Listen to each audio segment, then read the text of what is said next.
Bonjour à tous, bienvenue pour cette dernière journée d'Intermat, dernière journée donc de débat autour de tous les thèmes qui font l'actualité du secteur. On vous l'a souvent répété depuis le début de ce salon, commencé il y a 3 jours.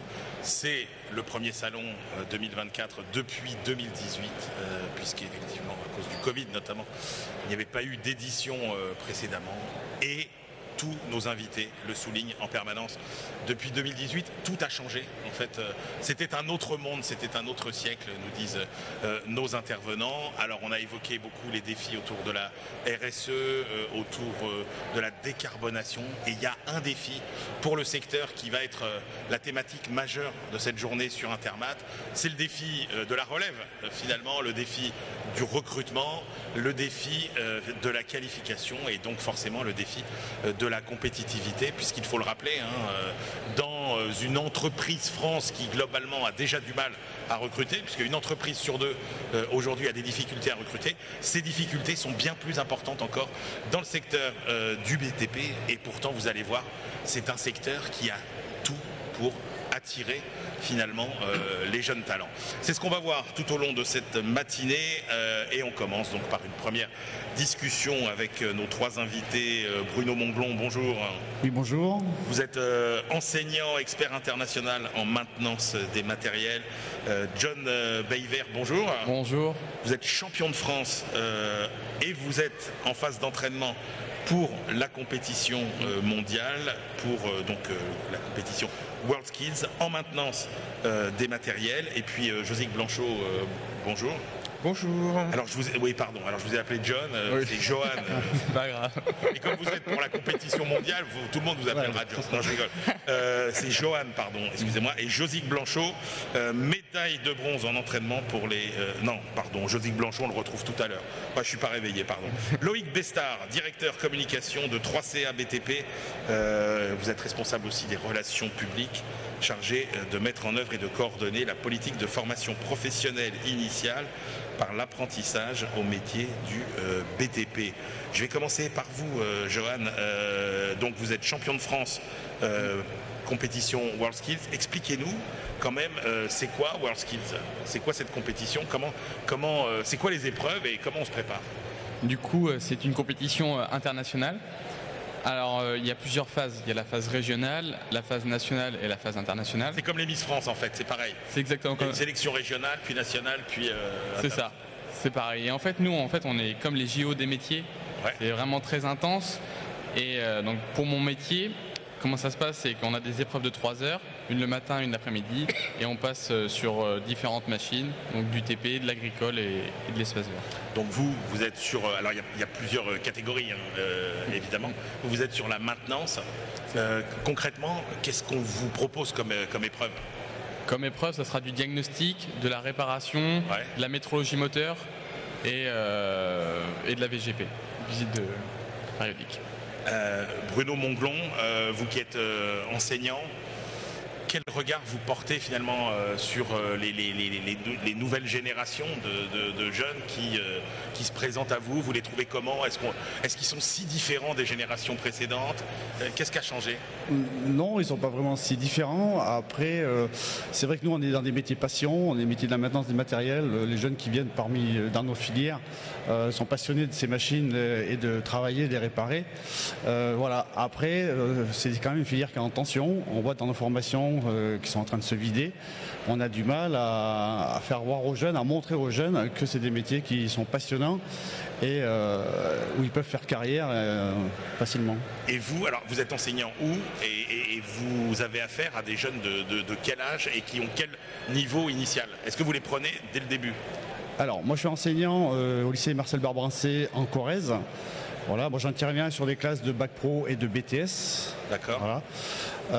Et donc après on fait toutes les formations sur l'ensemble des machines, travaux publics, espace vert et agricole. Et donc par rapport rapport à ma question sur les nouvelles aspirations des jeunes que vous voyez arriver. Ça fait combien de temps que vous êtes enseignant ? Ça fait déjà un petit moment, ça fait 24 ans que je suis enseignant. D'accord. Et alors par rapport à il y a 24 ans, vous les trouvez comment les jeunes d'aujourd'hui ?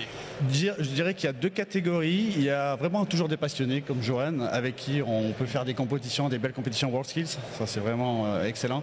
Et après on a des jeunes quand même qui ont perdu un peu cette motivation et qui se retrouvent chez nous un petit peu par défaut. Et c'est vrai que c'est plus difficile parce qu'on a des machines qui ont des technologies évoluées. Et c'est difficile de les imprégner de ces technologies et de les rendre bons diagnostiqueurs, bons techniciens. Donc voilà, par la compétition WorldSkills, on essaye de faire valoir et montrer que le métier a évolué également. On fait beaucoup d'interventions par ordinateur, avec des reprogrammations, des recherches de panne assistées. Mais voilà, c'est quand même compliqué. Loïc Bestard, 3CA BTP, vous êtes finalement chargé d'orchestrer un peu ces politiques de formation. Comment, même question un peu qu'à Bruno, finalement les jeunes générations, vous les percevez comment, cette fameuse génération Z ? Alors, chaque génération a son style. Voilà, faut toujours se méfier de c'était mieux avant, parce qu'on peut toujours se demander avant c'était quand. Donc les jeunes aujourd'hui, ce qu'on appelle parfois la génération Z, oui, il y a quand même une quête de sens qui est beaucoup plus marquée, une quête d'équilibre aussi entre vie professionnelle et vie personnelle, c'est ce qu'ils nous disent, qui est également très affichée. Et donc c'est la raison pour laquelle dans les entreprises du BTP d'ailleurs sont très attentives à ça, c'est-à-dire ce qu'elles peuvent proposer à des jeunes qui rejoignent le secteur pour répondre en fait à ces besoins. Et puis des jeunes aussi qui sont, on va dire, digital natifs comme on les appelle. Et donc ça aussi c'est un aspect important lorsqu'ils rejoignent l'entreprise, quelles sont les innovations qui sont utilisées. Et d'ailleurs les apprentis dans le secteur du bâtiment et des travaux publics se disent très largement, à plus de 70% je crois, eux-mêmes acteurs de l'innovation dans les entreprises. Voilà, donc c'est cette conjonction en fait de quête de sens, de technologie, d'agir en faveur du développement durable, tout ce qui est performance énergétique, acteurs de ces sujets-là, ils y sont très sensibles. Et c'est pour ça que le secteur essaye d'y répondre. Oui, mais alors, il y a quelque chose que je ne comprends pas, parce que finalement, quand on regarde les avantages que vous pouvez aligner dans vos métiers par rapport à ces aspirations des jeunes, on se dit, mais finalement, vous cochez presque toutes les cases. C'est-à-dire, des métiers finalement qui ont du sens. Vous bâtissez quelque chose. Il y a un levier considérable pour participer à la décarbonation. C'est des métiers qui sont quand même pas si mal payés, globalement. C'est des métiers que vous pouvez faire, et moi j'avais compris que dans les aspirations des jeunes, il y avait cette volonté aussi de travailler là où on a envie. Or, c'est quand même un des rares métiers que vous pouvez faire à peu près là où vous avez envie d'habiter, là où vous avez envie de vivre. C'est des métiers qui ne sont pas tant que ça substituables, par exemple, avec l'intelligence artificielle. Puisqu'il y a par exemple, aujourd'hui, les chauffeurs routiers, plus personne ne veut devenir chauffeur routier, parce que tout le monde est convaincu que dans 10 ans, ce sera des camions automatiques. Mais vous, il n'y a pas tout ça. Et donc je me dis, mais finalement, c'est quoi le problème des tensions sur la main-d'œuvre ? Ou alors est-ce que c'est simplement, il n'y a plus assez de gens qui rentrent sur le marché du travail ? Bruno Monglon. Moi, de mon point de vue, pour être dans l'enseignement depuis déjà quelques années, on a eu une période quand même où le métier était quand même dévalorisé, qui manquait un petit peu de visibilité peut-être. Et les jeunes ont peut-être un peu abandonné cette voie à ce moment-là. Et maintenant, c'est vrai que c'est difficile de montrer que dans les ateliers ont évolué, les technologies ont évolué. Même la pénibilité recule. La pénibilité. Mais c'est vrai qu'après, les jeunes, ils aiment bien aussi avoir leurs horaires peut-être. C'est des métiers qui, des fois, si on sur une réparation de machine, les horaires, faut peut-être... c'est peut-être second. Donc là, c'est vrai que les jeunes, peut-être, ont aussi ce côté-là qui leur paraît une contrainte trop importante. Loïc Bestard, pareil.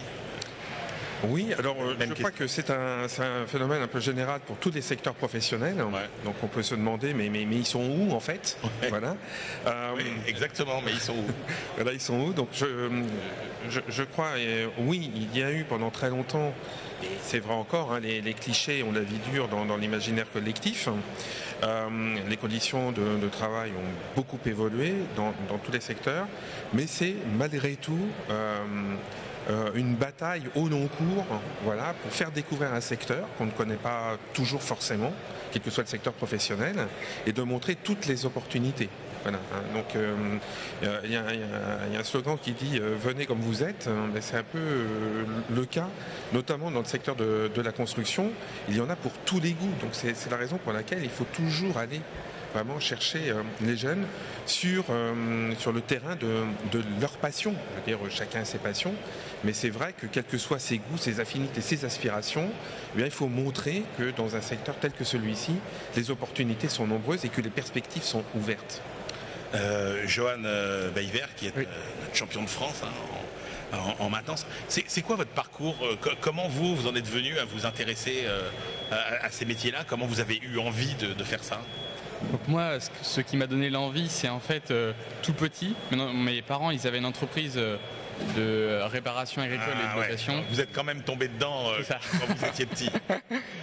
Et du coup, j'ai toujours été vers les machines et puis essayé de découvrir de nouvelles technologies. Et du coup, j'ai travaillé chez eux. Et après, je suis parti dans une entreprise, la Soda Manutention, pour aller voir d'autres machines et comprendre d'autres fonctionnements. Et donc votre parcours estudiantin, ça a été quoi? Mon parcours étudiant, c'était 3 ans de bac professionnel en alternance. Ouais. Et ensuite, là, je suis en dernière année de BTS en alternance aussi, au lycée de Narcé à Angers. Et donc, comment on se prépare quand même à votre concours? Parce que finalement, le jour du concours, vous êtes jugé sur quoi? Sur votre capacité à diagnostiquer un problème, à le résoudre. Mais je veux dire, comment on s'entraîne à ça? Comment on s'entraîne? C'est-à-dire qu'on fait, exemple là, des entraînements comme au salon Intermat, avec de la pression, du bruit pour s'adapter, et puis ensuite plein de contraintes qu'on met en place pour reproduire à l'identique de l'international, de la compétition. Et du coup, faire du diagnostic sur les machines dans un temps donné de 3 heures et de procéder dans la meilleure condition possible constructeur. Parce que j'imagine que ce qu'on vous demandera plus tard, ça peut être de la maintenance, je veux dire, de routine, j'ai envie de dire, mais j'imagine qu'il y a aussi des situations d'urgence où il faut aller sur un chantier, réparer une machine coûte que coûte, entre guillemets, parce que ça, c'est ça. Faut réussir à s'adapter le plus rapidement possible à différentes machines, parce que chaque marque est différente, ils ont toujours des technologies différentes, c'est pour ça qu'il faut réussir à s'adapter. Alors, justement, ça c'est aussi quand même une des évolutions spectaculaires, même au cours des 10 dernières années. C'est-à-dire que le métier, il a considérablement changé, j'imagine, Bruno Monglon. C'est-à-dire les machines d'aujourd'hui, la technologie des machines d'aujourd'hui, c'est plus du tout la technologie des machines d'il y a 10 ans. C'est complètement différent. C'est vrai qu'aujourd'hui, un diagnostic machine va se faire par ordinateur avec une connexion sur la machine, soit en filaire, soit en Bluetooth, qui peut se faire maintenant en télématique. Ça veut dire que par le réseau téléphone, le technicien en entreprise peut déjà connaître le dysfonctionnement de la machine qui est au travail. Donc les métiers ont complètement évolué et sont complètement différents et deviennent de plus en plus passionnants. Alors il reste quand même le côté mécanique qui plaît également aux jeunes parce que intervenir sur une machine, démonter des choses. Mais aujourd'hui, vous diriez que la maintenance, l'entretien, c'est quoi? C'est 70% d'informatique et digital et 30% de mécanique, ou je sais pas? Alors c'est difficile mais c'est vrai que la majorité des pannes maintenant ça va être des problèmes électriques, des problèmes effectivement de programmation, beaucoup. Et la mécanique devient de plus en plus fiable. On le voit sur les machines, même sur des moteurs thermiques qui restent encore présents, on n'intervient pas. Sur des transmissions, c'est pareil, on n'intervient pas. Et c'est vrai que c'est beaucoup de la panne électrique et de la programmation. Loïc Bestard, quand on voit la vitesse en fait du changement technologique, comment on fait pour adapter finalement l'enseignement et que les jeunes soient toujours à niveau, quoi. Alors les technologies sont bien présentes dans les métiers. Alors au niveau de la formation, la bataille de la compétence est la mère de toutes les batailles. Si les entreprises veulent investir de nouveaux marchés, notamment celui de la rénovation énergétique, mais pas que, elles doivent intégrer certaines innovations technologiques numériques. Et donc ça passe, bien entendu, par l'intégration de ces innovations dans la formation. Donc par exemple, ce que l'on fait, on identifie des solutions qui peuvent être parfois disponibles sur le marché, mises à disposition des entreprises, et on voit si elles sont adaptées, utiles à la la formation des apprentis du BTP, puisque ce sont des innovations que l'on va ensuite pouvoir retrouver dans les entreprises. Par exemple, il y a une solution qui s'appelle RA Escalier, où les menuisiers, par exemple, peuvent positionner en réalité augmentée l'escalier dans une pièce, peuvent définir le nombre, la quantité de matériaux à utiliser. Donc tout ça, c'est quelque chose qui existe déjà. Vous avez également sur le chantier des petites tours en fait qui sont comme des vidéoprojecteurs où vous pouvez projeter vos plans et interagir directement sur le chantier. Et donc ça passe par l'intégration de ces technologies dès la formation des apprentis. Alors évidemment, c'est pas le tout numérique, puisque voilà, c'est la main de l'homme quand même qui construit le cadre de vie. Mais ces technologies-là existent et elles sont intégrées dans la formation de plus en plus, y compris en termes de réalité virtuelle, par exemple pour des chauffagistes qui vont dépanner des chaudières, eh bien ils ont la possibilité d'identifier la panne préalablement, par exemple. Alors c'est ça, est-ce que justement une des plus grosses révolutions, ça n'a pas été ça, la révolution de la data en fait, et le côté quasiment ce qu'on appelle la maintenance préventive. Maintenant, Bruno Monglon. Complètement, c'est maintenant toute la data remonte sur les entreprises, on sait ce qui se passe, on sait ce qui s'est passé. Voilà, on peut voir sur certains stands ici les machines qu'on commandait en Espagne depuis Intermat. Voilà, c'est miraculeux, c'est magique. Alors, Johan, concrètement. Le concours là, il y a aussi tout ça. Est-ce qu'il y a une partie théorique au concours ou pas? Non, c'est que de la pratique, mais après la théorique c'est vraiment dans notre tête. C'est pas du basique, mais il faut qu'on connaisse par cœur nos domaines, quoi, notre domaine. Et alors ça se passe quand? C'est où? C'est du 10 au 15 septembre à Lyon. Et voilà. D'accord. Donc c'est un peu... Si je peux ajouter, donc oui, la compétition c'est 14 pays, donc Johan il sera face à 14 compétiteurs, donc de 14 pays qui ils vont travailler effectivement sur du diagnostic hydraulique, moteur, électrique, transmission. Voilà, donc il n'y a pas vraiment de théorie, mais s'il n'a pas sa théorie, il n'aura pas les savoirs pour... Et alors Johan, après c'est quoi? Ça t'apportera quoi d'avoir déjà ce prix de champion de France, et puis peut-être ce qu'on te souhaite, ce prix mondial, ça t'apporte quoi en fait après? Je veux dire, dans ta carrière, ça va te suivre, ça va, tu vas être quelqu'un que les entreprises vont s'arracher. Et toi, ta carrière, tu la vois comment après? Moi, ça va m'apporter surtout de la fierté, une bonne confiance en moi. Et puis après, pour ma carrière, ça serait de reprendre l'entreprise dans quelques années de mes parents et ensuite pouvoir la développer au maximum. Ah oui, donc toi, tu te revois reprendre cette entreprise Ouais, c'est ça. Ouais. Dans quelques années, ce serait ça mon projet pour plus tard. D'accord. Ouais. Et globalement, parce que vous qui avez, juste pour terminer, quand même, vous jetez un œil, vous voyez bien le niveau des compétiteurs étrangers. Vous diriez qu'en France, on est plutôt à quel niveau par rapport à la concurrence internationale? On est relativement bon, on est bien placé. À chaque fois sur les compétitions précédentes, on finit. Alors, dernière compétition, on a fini sur le podium en Autriche avec une médaille de bronze. Ouais. Là, Johan, il va finir sur la médaille d'or, on va dire. Voilà. On prend rendez-vous.